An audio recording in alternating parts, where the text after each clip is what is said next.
In a field full of subcompact SUVs, this here is another option for buyers like you and me. And while we are spoiled for choices when it comes to the subcompact SUV segment, the Magnite right here is Nissan's one shot at redemption here in India. Is the Magnite truly magnetic? And does it come true on all its promises? This is HT Auto, and we're taking the first drive review of the all-new subcompact SUV about to hit Indian roads.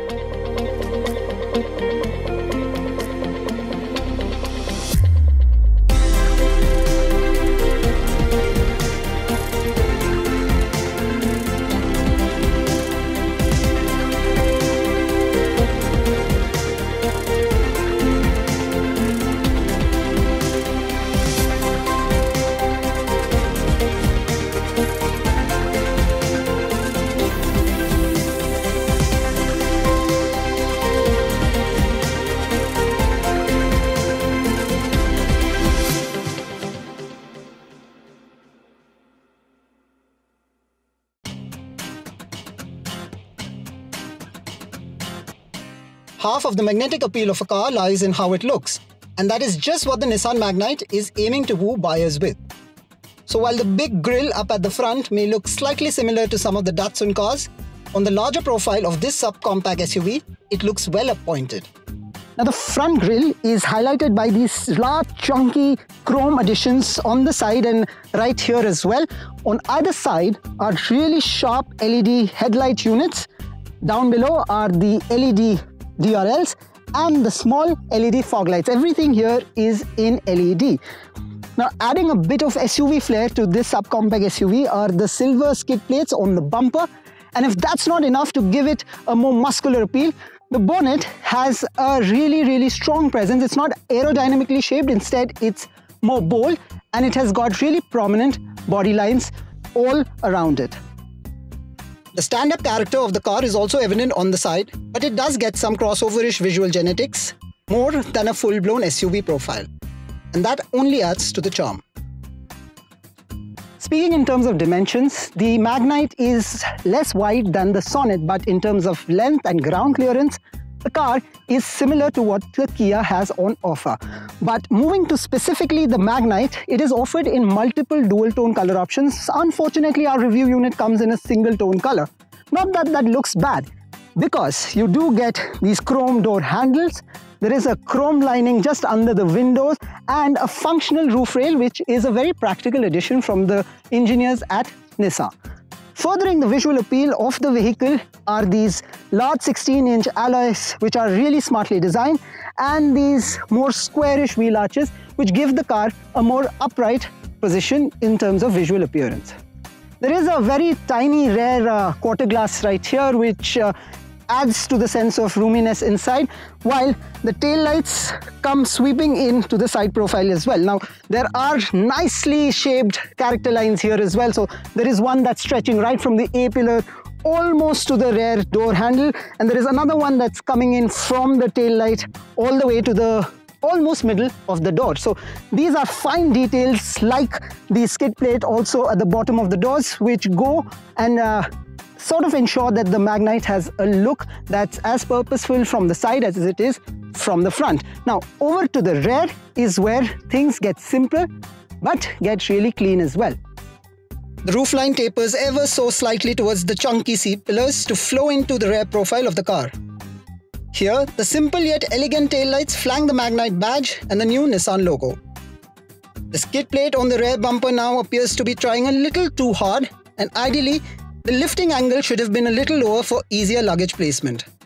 On that note, Magnite has 336 litres of boot space, which is more than the Brezza, but slightly less than that inside the Venue or the Sonet. The boot may be only marginally smaller than what's in some of the other rivals, but Magnite makes no compromise when it comes to space. In the rear seats, there's decent levels of space for the knee, legs and shoulders. Underthigh support is also decent, while a nice tall seating position actually mimics the feel of a full-fledged SUV. The fun and the test actually is in what the driver and the front passenger can expect in the Magnite. Some of the standout features that deserve a mention here is the 8-inch infotainment screen, which, while not the largest in the segment, is responsive, easily visible, and protected from sun glare. It also supports wireless Apple CarPlay and Android Auto, a segment first, and provides feed from the rear camera, side camera, and a 360-degree bird's eye view. Yet another segment first. The touchscreen sits just under the really smart-looking air con vents, which are controlled by these 3 rotary dials with display. An optional tech pack puts in an air purifier, ambient lighting, wireless charging, and a whole lot more. There is a USB charging socket here and a really generous 10-litre glove box, the largest in this segment. Yes, hard plastics have been generously used, but things like this denim shade on the door, a carpet-like overlay around the center console come together to provide a sort of beauty mask, A for effort. Among the misses, well, the front seats are not ventilated and there is no sunroof. Not in this review unit at least. Instead, you get a large 7-inch TFT unit with a really comic book-like display font and graphic interplay. The numbers and information are large, they're bold and are colourful.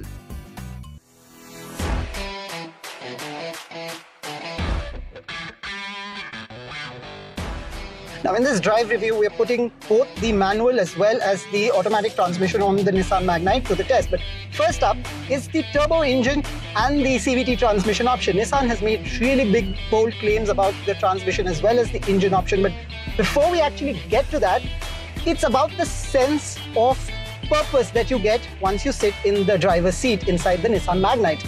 The moment you sit inside this car, there is a clear-cut SUV feel. And I'm not going to get into the specifics of subcompact, compact and full-fledged SUV. What is really noticeable up front is the really high driving position. I have a really commanding clear view of the road, and on that specific count, I think Magnite makes a strong, bold claim. Now, apart from the fact that my seating position is high, now coming to the mechanics of what this car has on offer, the turbo engine definitely is one that's really mature, really refined, because it builds up power in a steady, linear way, and that automatic transmission box, well, it does its job in a really purposeful manner. Now, Nissan says that the CVT transmission option, the Xtronic in this particular vehicle, is the same that is found in some of their bigger vehicles in international markets. Now, I'm not going to go into the cars which offer the same transmission box in international markets, because here in India we are really concerned about what this particular car has on offer. But the fact is that in this particular vehicle, this transmission unit is working really well. The moment you make a push for the overtaking or generally out on the open road, and I'll show you what I mean,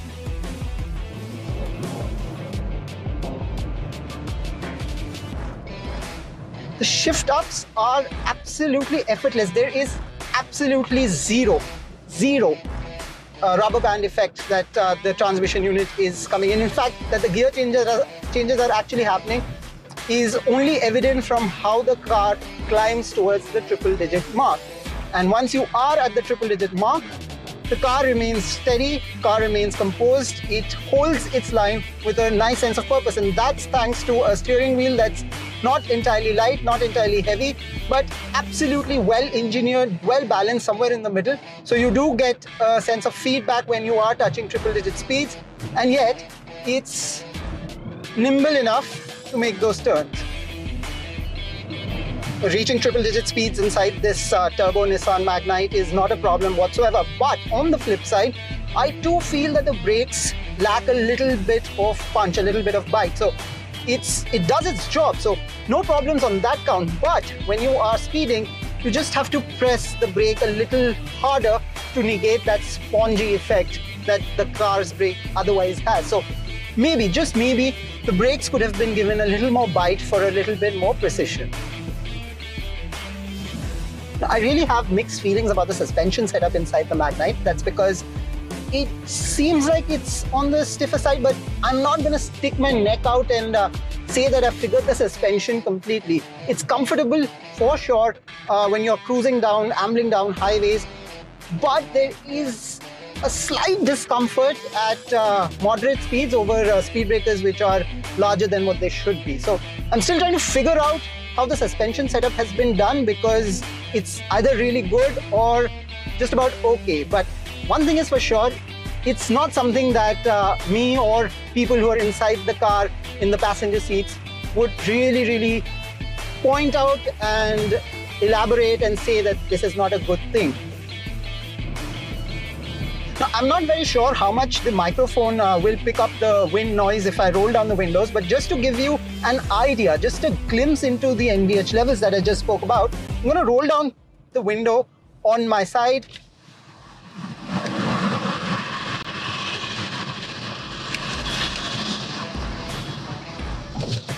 And now it's back up.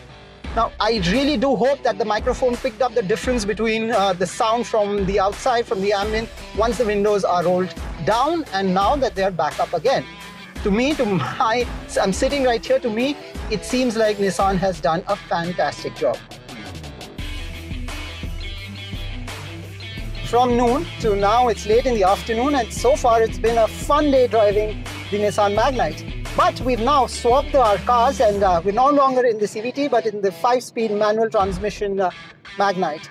It's got that turbo engine, but how does the manual transmission unit perform?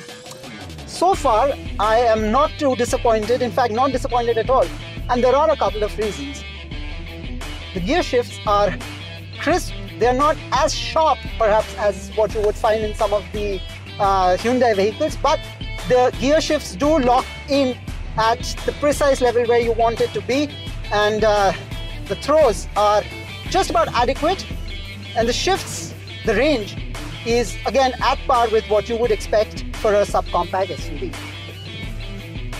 Now remember, earlier on I said I'm not very sure about this type of suspension setup. I was still trying to figure that out in the Magnite, but now that we've driven this car extensively and we also took it on some bad patches of road, I've made up my mind that it's on a slightly stiffer side. So while on regular roads, speed bumps are no problem for the Magnite, on those rubble type roads, there was a slight sense of vibration that's coming in. Nothing to really worry me, but there was that little vibration that was felt. So yes, the suspension is on the stiffer side.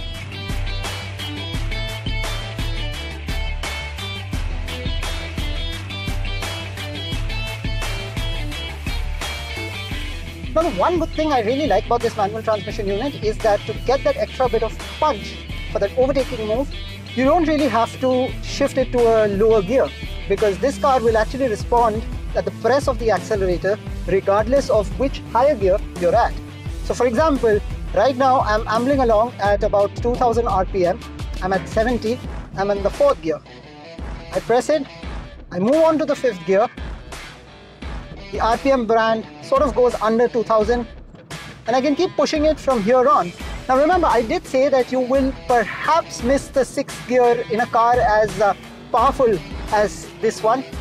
But that said, now that you know that there is no 6th gear, 5th gear ambles along really well to keep the car steady, moving, and when you need it to, it pushes forward.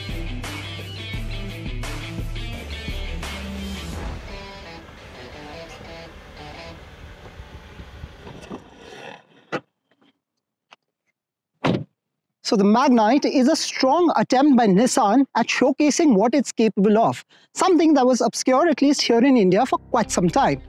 It's got a practical cabin, a powerful engine, an automatic transmission option, and the looks which are not extremely flashy, but it's definitely not an introvert either.